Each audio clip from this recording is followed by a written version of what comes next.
한 사람 때문에 라는 제목으로 하나님의 말씀을 함께 나누고자 합니다. 여러분, 인생에서 성공하는 사람들을 자세히 눈여겨 들여다보면 그들에게는 몇 가지 공통되는 특징들이 있습니다. 그 중에서도 그들은 인생에서 큰 실패와 시행착오를 여러 번 경험했다라는 것이죠.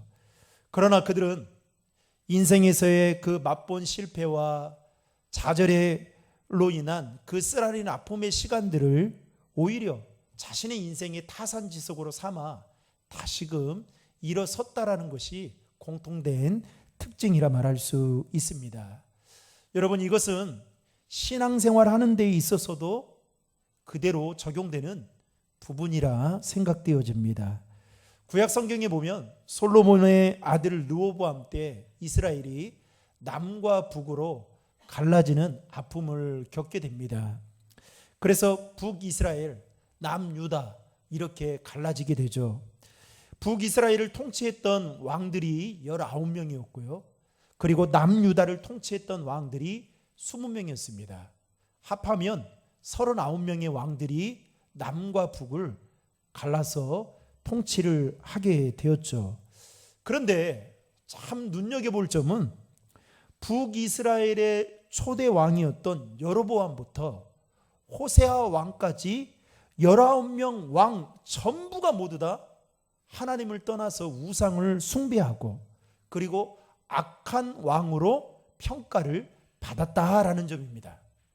그런데 반면에 남유다의 초대 왕이었던 르호보암부터 시드기야 왕까지 20명의 왕 중에 12명은 악한 왕으로 평가를 받았지만 8명은 아사 왕부터 여호사밧, 요아스, 아마샤, 우시야, 요담, 심지어는 히스기야, 그리고 오늘 본문에 소개되고 있는 요시야 왕까지 8명의 왕은 신실한 믿음을 가졌고 하나님을 잘 섬겼던 선한 왕으로 평가를 받았다라는 점입니다. 그 중에서도 오늘 우리는 본문을 통해서 선한 왕으로 평가를 받고 있는 요시야 왕에 대해서 잠깐 살펴보고자 합니다. 여러분, 요시야 왕의 아버지는 아몬이었습니다. 아몬드 생각하면 아버지 이름 까먹지 않겠죠. 그런데 그 아몬은 어떤 사람이었냐? 성경은 단 한마디로 이렇게 표현합니다. 여호와 보시기에 악을 행하였고 우상을 섬겼던 자였다라고 이야기합니다. 그러니까 하나님과 정반대되는 삶을 살았던 왕이 요시야 왕의 아버지 아몬이었습니다. 그런데 그가 22살에 왕이 되었습니다. 그런데 22살에 왕이 되어서 왕이 된 지 2년 만에 그의 신하들이 그를 반역하고 살해를 하는 끔찍한 일이 벌어지게 된 것이죠. 졸지에 요시야 왕은 자신의 아버지를 잃어버리게 되는 슬픔을 안게 되었습니다. 근데 그때 요시야 왕의 나이가 8살이었습니다.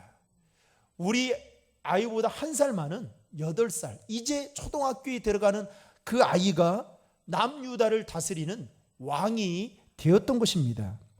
그런데 오늘 그 어린 나이에 요시야 왕이 남유다의 왕이 되었는데 그 요시야 왕에 대해서 역대기 기자는 이렇게 소개하고 있습니다. 본문 1절과 2절 화면을 통해 같이 읽겠습니다.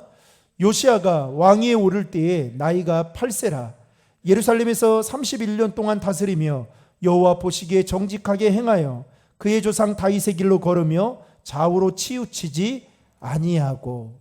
여러분, 8살 정도 되면 어떤 때입니까? 한참 부모님의 사랑을 받고 부모님의 케어를 받아야만 되는 나이 아니겠습니까?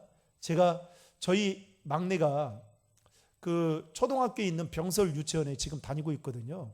그런데 항상 아침에 출근하면서 그 막내를 데려다 주고 출근을 합니다. 그런데 그 가끔씩 일찍 데려와야 될 때가 있어요. 1시나 뭐 이렇게.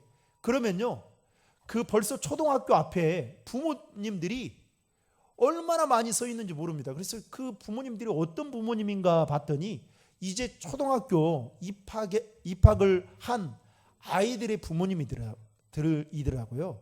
그러니까 어떻게 해요? 아이들 데려다 주고 끝나면 또 데려오고, 이거를 뭐 1년 내지 2년은 부모님들이 다 해야 되더라고요. 그런데 여러분 보세요. 요시야 왕이 8살에 남유다의 왕이 되었다. 왕으로서의 자신의 아버지가 왕이었기 때문에 자신이 그 뒤를 이어서 왕이 되긴 했겠지만, 왕으로서의 어떤 품격이나 왕으로서의 어떤 자질이나 이런 것들을 가지고 있지 않았겠죠. 그런데 그가 어떻게 해요? 31년 동안을 예루살렘에서 그 통치하면서 오늘 본문에 보면 여호와 보시기에 정직히 행했다. 여러분, 어떻게 해서 이런 일이 가능할 수 있었을까요? 어린 나이에 아버지를 잃은 아픔과 어려움 속에서도 요시야는 자신의 아버지와는 너무나도 다른 길을 걸어가고 있다는 점에 대해서 우리는 주목할 필요가 있다라는 것입니다. 왜냐하면 자식은 누구를 닮게 되어 있어요? 부모를 닮게 되어 있기 때문입니다. 어느 날 제가 교회에서 일을 하고 그리고 집으로 돌아왔는데, 우리 아이가 소파에 앉아서 막내가 텔레비전을 보고 있는 거예요. 그런데 텔레비전을 보는 그 모습이요, 소파에 누워가지고 다리를 딱 하나 이렇게 하는 그 모습이 누구의 모습 같았냐면 저의 모습 같아가지고 제가 깜짝 놀란 적이 있었습니다. 여러분, 자식은 부모를 닮지 말라고 해도 닮게 되어 있습니다. 그래서 그 부모를 보면 그 자식을 알고, 그 자식을 보면 그 부모를 나름 알 수 있는 것이죠. 그래서 부모님들은 자식 앞에서 어떻게 해요? 되도록이면 흠이 되지 않는 삶을 살도록 노력해야 된다는 것이죠. 그런데 더욱이 오늘 3절 말씀에 보면, 여러분 3절의 말씀을 같이 한번 읽겠습니다. 아직도 어렸을 때 곧 왕위에 있은 지 8년에 그의 조상 다윗의 하나님을 비로소 찾고 제12년에 유다와 예루살렘을 비로소 정결하게 하여 그 산당들과 아세라 목상들과 아로새긴 우상들과 부어 만든 우상들을 제거하여 버리며. 자, 보세요. 요시야 왕이 8살에 왕이 되었습니다. 그런데 오늘 3절 말씀에 보면 왕이 된 지 8년 만에, 그러면 몇 살입니까? 16살이 되던 해에 그가 누구를 찾았다라고요? 하나님을 비로소 찾았다라고 말하고 있습니다. 그리고 나서 그 이후에 예루살렘을 정결하게 하고 산당들과 여러 가지 우상들을 다 제거했다라고 말하고 있죠. 여러분, 그러면 요시야에게 있어서 16살이 되던 그 해는 어떤 해였냐? 하나님을 인격적으로 만났던 해였다라고 볼 수 있다라는 것입니다. 다시 말하면 요시야가 왕이 된 지 8년이 되던 그 시간은 하나님이 그에게 있어서 하나님을 만나도록 하는 준비의 시간이었다라는 것입니다. 그런 점에서 보면 여러분, 성경에는 요시야가 하나님을 인격적으로 만났다라는 이 부분에 대해서 정확하게 언급하고 있지는 않지만, 추론해 볼 때에 아마도 그 어린 나이에 요시야가 왕이 되어서 아무것도 모르고 그야말로 부모의 사랑을 받아야 되는 그 상황 가운데 있을 때에 아마도 그 주변에는 믿음의 사람이나 신실한 경건한 사람들이 있어서 그를 신앙적으로 잘 지도해주고 부모처럼 케어해 주었던 사람들이 있지 않았을까? 성경학자들은 이렇게 추론해 본다라는 것입니다. 그렇기 때문에 요시야가 하나님을 비로소 찾았다라는 것이죠. 당시 요시야가 통치했던 그 시대는 영적으로 참 암울했습니다. 왜냐하면 온통 산당과 아세라 목상들과 우상 숭배들로 가득 찼습니다.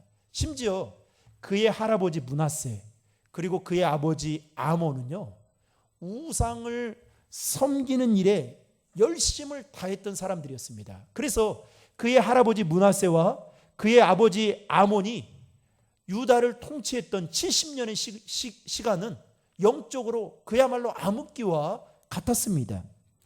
이때 요시야는 큰 결단을 내리게 됩니다. 유다 전역에 있던 산당들과 그리고 우상들을 제거하고 정결케 하는, 예루살렘 성전을 정결케 하는 개혁 정치를 시행하게 되죠. 여러분, 이 일이 쉬울까요? 쉽지 않았을까요? 결코 쉽지 않았을 것입니다. 왜냐하면 여러분 보세요.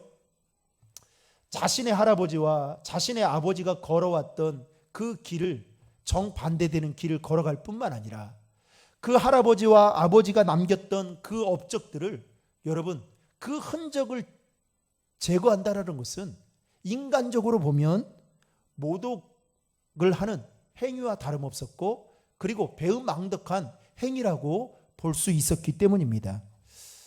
교회도 그런 것 같아요. 교회도 이렇게 1세대, 2세대 목사님들이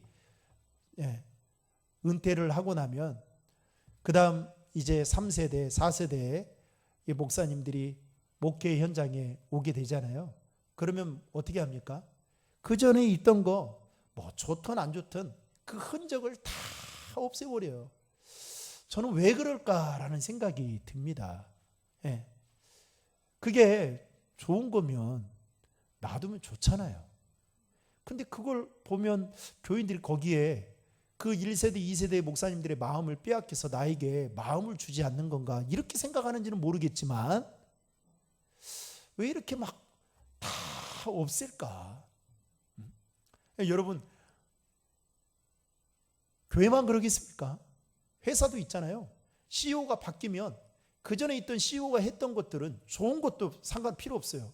싹 바꿔버립니다. 여러분, 바꿀 때는 시원하겠죠. 그런데 여러분, 사람은 100% 다 바꾼다고 해서 좋은 것은 아니에요. 중요한 것은 그 바꾸는 게 문제가 아니라 정신이 더 중요한 거 아니겠습니까? 그런데 이 요시야가 지금 이와 같은 일을 행하고 있다. 심지어는요, 26살이 되던 그때에 예루살렘 성전을 수리할 마음을 가지고 성전을 정결케 하고, 그리고 백성들이 하나님 앞에 온전한 예배를 드리기 위한 그 준비 작업들을 하게 됩니다. 여러분, 아버지 입장에서 보고 할아버지 입장에서 지금 요시야가 그 행동하는 것들을 보면 어떻게 해요? 두 눈 뜨고 지금 불을 켜야 되겠죠. 지금 이놈 뭐 하는지 호되게 지금 책망받을 일 아니겠습니까? 그럼에도 불구하고 요시야가 지금 이와 같은 종교개혁을 할 수 있었던 그 힘이, 그 원동력이 여러분 어디에 있었던 것일까요? 그것은 바로 그가 16살이 되던 해에 하나님을 인격적으로 만났기 때문이었습니다. 여러분, 한때 자신의 실력을 인정받고 장래가 촉망되었던 한 젊은 신문기자가 있었습니다. 어느 날 그가 취재했던 사건이 기사화가 되면서 그 일로 인해서 억울하게 그는 감옥에 갇히게 되었던 것이죠. 그때 그의 나이가 33살이었고 만삭의 아내와 홀어머니를 두고 계셨습니다. 얼마나 분하고 억울했겠어요. 자신이 썼던 그 기사를 자기는 기사화시키지 않았는데 누군가의 일로 인해서 기사화되면서 그것 때문에 억울하게 감옥에 갇혔으니 정말 분통이 터질 일이었죠. 그리고 그는 구치소에서 이제 살게 되었는데 그가 배정받았던 방이 조폭 두목이 있는 방으로 배정을 받게 되었던 것입니다. 어느 날 같은 방을 쓰고 있던 조폭 두목이 이 젊은 신문기자를 부릅니다. 야, 이리 와봐. 너 교회 다녀? 안 다니는데요? 너 찬송가 아는 거 있어? 잘 모릅니다. 그러면 성경은 읽어봤어? 성경은 제가 대학교 다닐 때 서양 그 문화사 시간에 성경을 읽어야 되는 상황 때문에 부득불 신약 성경을 조금 읽은 적이 있습니다. 그래? 그럼 잘 됐네. 오늘부터 네가 이 방에서 예배를 인도하고 설교를 해봐 라고 시킨 겁니다. 이 신문기자가 조폭의 두목의 요구에 말은 하고 싶은데 너무 무서워서 말을 하지를 못하는 거예요. 그래서 어떻게 할까 하다가 어쩔 수 없이 이제는 그날부터 감옥에서 예배를 드리고 그리고 인도하게 되고 설교를 하게 되었습니다. 그런데 문제는 찬송을 모르는 거예요. 또 성경을 읽어봤지만 성경에 대한 해박한 지식이 없다 보니 설교를 어떻게 해야 되는지 잘 알지를 못했던 것입니다. 그래서 그냥 찬송도 그냥 엉터리로 부르고 설교도 그냥 엉터리로 하게 되었습니다. 그런데 어느 날 놀라운 일이 일어나게 되었습니다. 아니, 조폭두목이 한두 번 예배를 인도하고 설교를 하라고 할 줄 알았는데 계속 시키는 거예요. 그래서 이거 뭐 하다가 멈추겠다 싶었는데 계속 시키는데 여러분, 어느 날 정말 놀라운 일이 벌어졌어요. 예배를 드리고 있는데 그 방에서 예배를 드리고 있던 조폭두목이 설교를 듣다가 눈물을 흘리는 거였습니다. 그 모습을 보고 이게 무슨 일인가 싶은 거예요. 찬송도 엉터리로 부르고 설교도 엉터리로 하는데 이 조폭두목이 눈물을 흘리니까 도대체 이게 무슨 일인가?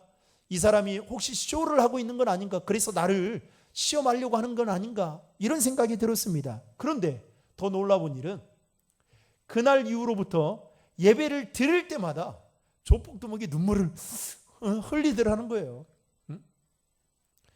그리고 나서 시간이 지나서 신문기자는 독방으로 옮겨지게 되었습니다. 할렐루야 아니겠습니까? 그렇게 인도하고 싶지 않았던 예배를 인도하고 설교, 엉터리로 하는 설교를 할 때마다 정말 힘들었는데 독방으로 옮겨지니 얼마나 좋았겠습니까? 그런데 어느 날 이 신문기자 마음속에 이런 생각이 드는 거예요. 자신이 엉터리로 예배하고 설교를 했던 그것에 왜 조폭두목이 눈물을 흘린 걸까? 그러면서 성경에 대해서 관심을 갖게 되었습니다. 그리고 성경을 읽기 시작했습니다. 읽으면서 여러분, 놀라운 일이 벌어졌습니다. 자신이 그동안 알고 있던 그 성경은 다 누군가가 짜맞추신 놓은 그런 말도 되지 않는 성경이라고 봤는데 그 성경이 보는 순간순간마다 새롭게 자신의 마음속에 와닿기 시작했습니다.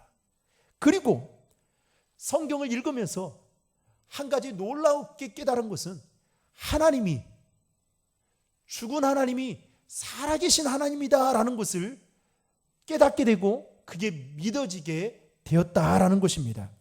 그리고 얼마 후에 그는 감옥에서 출소를 하게 되었습니다.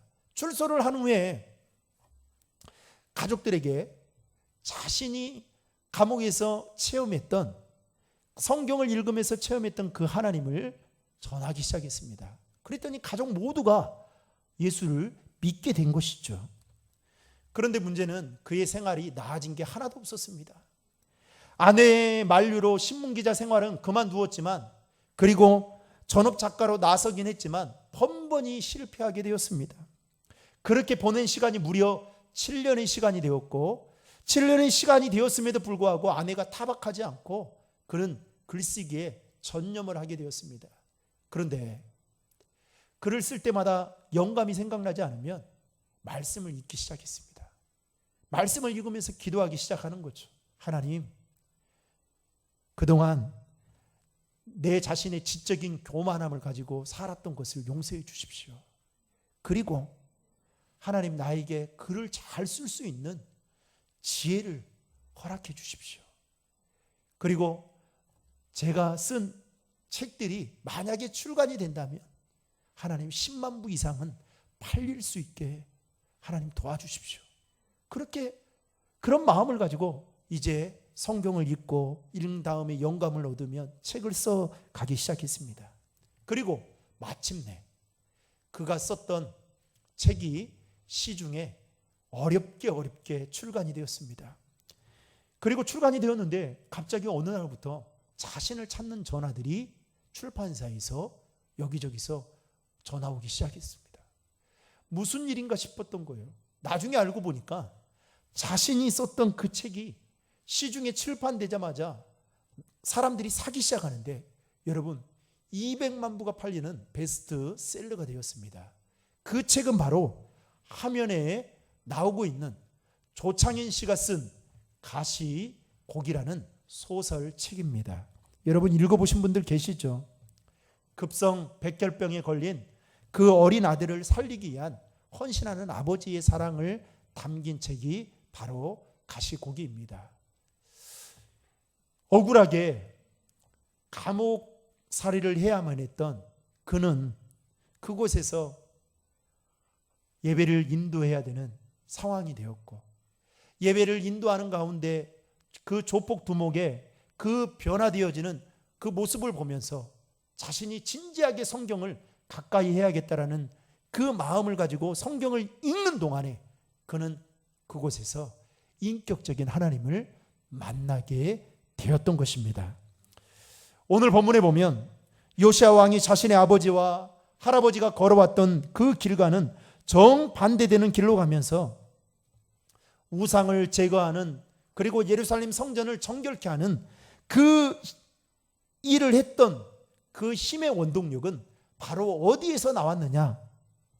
주님을 인격적으로 만났던 그 경험 때문에 그가 그 일을 할 수 있었다는 것입니다. 사랑하는 성도 여러분, 오늘 예배드리는 저와 여러분들에게도 하나님을 인격적으로 만나는 그 은혜가 있기를 주님의 이름으로 축복합니다. 여러분, 주님을 인격적으로 만나야 우리가 신앙생활을 뜨겁게 할 수 있습니다. 주님을 인격적으로 만나야 구원의 감격과 기쁨으로 살아갈 수 있습니다. 주님을 인격적으로 만나야 여러분 우리가 주님 앞에 더 기쁨으로 나아갈 수 있다라는 것입니다. 저는 어렸을 때부터 신앙생활을 했던 모태 신앙인인데요. 그런데 교회 사람들로부터 참 신실한, 착하게 신앙생활했던 아이로 떠들기는 했지만, 말썽은 부렸지만 그런 아이로 평가를 받고 있었던 사람이었습니다. 그런데 문제는요, 제가 신학교에 들어갈 때까지 저는 인격적으로 하나님을 만난 적이 한 번도 없었습니다. 그냥 문자 그대로 하나님은 살아계시는가 보다, 하나님은 내 죄를 위해 십자가에 못 박혀 죽으셨는가 보다, 그냥 그 정도였지, 그것 때문에 제가 감동을 받거나 그것 때문에 뭐 해결을 한 적이 한 번도 없었습니다. 그런데 사람들은 저를 보고 진짜 신앙생활 예쁘게 한다, 그래서요 교회에서요 저를 보고 용돈을 주신 분도 있어요. 뭐 사 먹어라, 아이스크림 사 먹어라 하고. 교회에서는 착한 사람으로 그렇게 평가를 받고 있었던 사람이었습니다. 그런데 나중에 신학교 들어가서 1학년 말에 예수님을 만나고 나서 그때 깨달았습니다. 내가 신앙생활을 한 것이 아니라 종교생활을 하고 있었구나 라는 것을 깨달았습니다.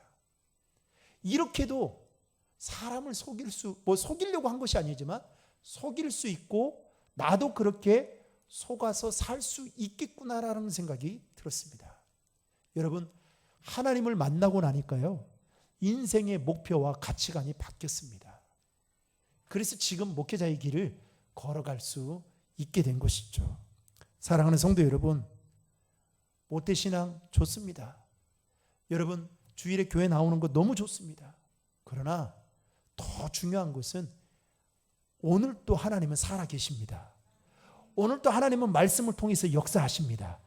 그 살아계신 하나님, 말씀을 통해서 우리를 변화시키는 하나님을 인격적으로 만나야 된다는 것이죠. 그 만남이 없으면 여러분 신앙이 밋밋해질 수밖에 없습니다. 요시야가 16살이 되던 해에 하나님을 비로소 만나고 26살이 되던 해에 여러분 성전 정결을 할 수 있었던 그 힘, 하나님을 만났기 때문이었다는 것이죠. 제사장이었던 hilki야가 어느 날 성전을 수리하던 중에 헌금계 속에 있는 율법책을 발견하게 됩니다. 그런데 그 발견하게 되어서 그 율법책을 서기관 사반에게 건네어 줍니다. 그러니까 서기관 사반이 요시아에게 가지고 와서 말을 하죠. 그러니까 요시아가 뭐라고 이야기를 하냐면, 야, 그 율법책 한번 읽어봐라. 그런데 이제 서기관 사반이 율법책을 딱 펴서 읽게 되는데, 요시아가 그 말씀을 듣는 중에 자기 옷을 찢습니다. 이게 오늘 본문의 14절부터 나오는 내용인데요. 왜 찢느냐? 그 이유가 지금 남유다가 처한 상황이 하나님의 말씀에서 크게 벗어나지 않았다라는 사실을 깨닫게 된 것입니다. 더욱이 요시아는 자기 조상들이 하나님의 말씀을 지키지 아니하고 말씀대로 준행하지 않았다라는 이 사실을 율법을 들으면서 깨닫게 된 것이죠. 그러면서 너무 애통해하면서 하나님 앞에 회개합니다. 여러분 21절의 말씀을 화면을 통해 같이 읽겠습니다. 너희는 가서 나와 및 이스라엘과 유다의 남은 자들을 위하여 이 발견한 책의 말씀에 대하여 여호와께 물으라. 우리 조상들이 여호와의 말씀을 지키지 아니하고 이 책에 기록된 모든 것을 준행하지 아니하였으므로 여호와께서 우리에게 쏟으신 진노가 크도다 하니라. 말씀을 듣는 가운데 요시아가 자기 옷을 찢을 만큼 지금 남유다가 처한 상황이 우리 조상들이 지은 죄 때문에 그랬다라는 것을 알게 된 것이죠. 그래서요 29절 말씀부터 보면 요시아가 두 번째 종교개혁을 시행하게 됩니다. 그러면서 백성들을 소집하고요, 백성들로 인해서 말씀을 듣게 하고 그리고 그 들은 말씀대로 살도록 명령을 합니다. 심지어는 우상을 제거하고요, 그리고 자신의 할아버지와 아버지가 70년 동안 유월절을 지키지 못했던 그 유월절을 다시금 지키도록 백성들에게 명령을 내리게 됩니다. 여러분, 요시아 한 사람이 하나님을 인격적으로 만나게 되니까 그 남유다가 국운이 기울어졌던 그 남유다가 다시 영적으로 세워지고 많은 사람들이, 하나님으로부터 떠났던 많은 사람들이 하나님께로 돌아오는 놀라운 일이 벌어지게 되었다는 것이죠. 여러분, 교회는 많은 사람들이 변화되면 좋습니다. 교회는 많은 사람들이 함께 일을 하면 참 좋죠. 그런데요, 하나님 앞에 바로 한 사람만 영적으로 세워진 사람이 바로 있으면요, 그 한 사람 때문에 교회가 온전하게 세워지는 것을 저는 목회 현장에서 수도 없이 봐왔습니다. 그래서 요시아 같은 한 사람이 우리에게는 필요한 것이죠. 요시아 한 사람으로 인해서 유다 백성들이 좌로나 우로나 치우치지 아니하고 믿음의 길을 걸어갔다라고 말을 하고 있는데, 여러분 33절의 말씀을 화면을 통해 읽겠습니다. 요시아가 사는 날에 백성이 그들의 조상들의 하나님 여호와께 복종하고 떠나지 아니야. 자, 말씀을 잘 보세요. 그러면 요시아가 요시아가 세상을 떠난 날에는 어떻게 되었을까요? 이스라엘 백성들이 다시 원 상태로 돌아갔다라는 것을 말하고 있는 것입니다. 여러분, 한 사람이 이렇게 중요한 것입니다. 프랑스의 한 귀족이 영국으로 여행을 하던 중에 목이 너무 말라서 어느 가게에 들리게 되었습니다. 그래서 가게에 가서 시원한 맥주를 하나 달라고 요구를 했죠. 그랬더니 맥주를 안 판다는 거예요. 그래서 이 귀족이 다른 가게로 가서 시원한 맥주를 달라고 또 이야기를 했습니다. 그랬더니 이 가게도 맥주를 안 판다는 거예요. 또 다른 가게를 갔더니 맥주도 안 판다는 거예요. 가는 가게들마다 맥주를 안 판다는 겁니다. 그래서 목이 너무 말라서 걸어가기에는 힘들고 그러고 있는데 길가에 보니까 어느 한 농가가 보이게 되었습니다. 거기 보니까 젖소가 있는 거예요. 그래서 그 농가 집에 가게 되었습니다. 그래서 귀족이 가서 그 농부에게 말을 했습니다. 선생님, 제가 지금 목이 너무 말아서 그랬는데 혹시 마실 우유 좀 있겠습니까? 그랬더니 우유를 건네줬습니다. 우유를 먹고 나서요, 어느 정도 정신을 차린 다음에 이 귀족이 농부에게 물었습니다. 선생님, 혹시 제가 궁금한 것이 있는데 물어봐도 되겠습니까? 예, 물어보십시오. 사실은 제가 이 농가에 오기 전까지 이런 일이 있었습니다 라고 하면서 말을 하는 거예요. 귀족이. 제가 목이 너무 말아서 가게들마다 시원한 맥주를 사러 갔는데 가게들마다 맥주를 팔지 않는데 그 이유가 무엇인지 혹시 아십니까? 라고 했더니 그 말을 듣고 있던 농부가 이 귀족에게 이렇게 말했습니다. 선생님, 사실은 100년 전에 요한 웨슬레가, 감리교회 창시자였던 요한 웨슬레가 우리 마을을 다녀간 적이 있었습니다. 그는 우리 마을에서 한 주간 동안 부흥회를 열었는데 그 부흥회 때 수많은 사람들이 은혜를 받고 그 은혜를 받고 난 이후에 우리 마을에는 알코올이, 그리고 알코올 중독자가 다 사라졌습니다. 그러면서 부흥회를 하고 난 이후에 마을 주점 곳곳에 이런 문구가 다 붙여져 있었다는 거예요. 어젯밤 주인이 회심하여 문을 닫게 되었습니다. 그리고 맥주를 팔지 않습니다. 이런 문구가 주점 곳곳마다 붙여져 있었다는 것이죠. 사랑하는 성도 여러분, 요한 웨슬레 한 사람 때문에 타락했던 마을이, 알코올 중독자로 가득 찼던 그 마을이 거룩하고 성스러운 마을로 바뀌게 될 정도로 그는 선한 영향력을 끼쳤던 사람이었습니다. 사랑하는 성도 여러분, 오늘 이 시대에 정말 필요한 사람이 어떤 사람일까요?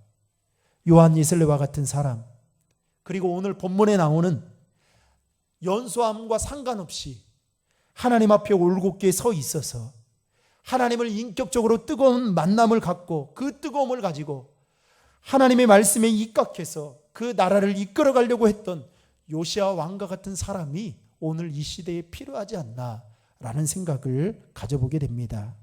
여러분, 아담 한 사람 때문에 우리는 원치 않는 원죄를 가지고 살아가는 자들입니다. 그러나 예수 그리스도 한 사람 때문에 우리 모두는 이제는 구원을 받게 되고 지옥에 갈 수밖에 없는 우리가 천국에 가게 되는 영원한 생명을 얻게 되는 은혜를 입게 되었던 것이죠. 그런 것처럼 요시야 한 사람 때문에 기울였던 남유다가 다시 영적으로 바로 세워지게 된 것처럼 저와 여러분 한 사람으로 말미암아 그런 놀라운 은혜가 있기를 주님의 이름으로 축복합니다. 아니, 그런 사람으로 쓰임받는 저와 여러분 모두가 될 수 있기를 주님의 이름으로 축복합니다.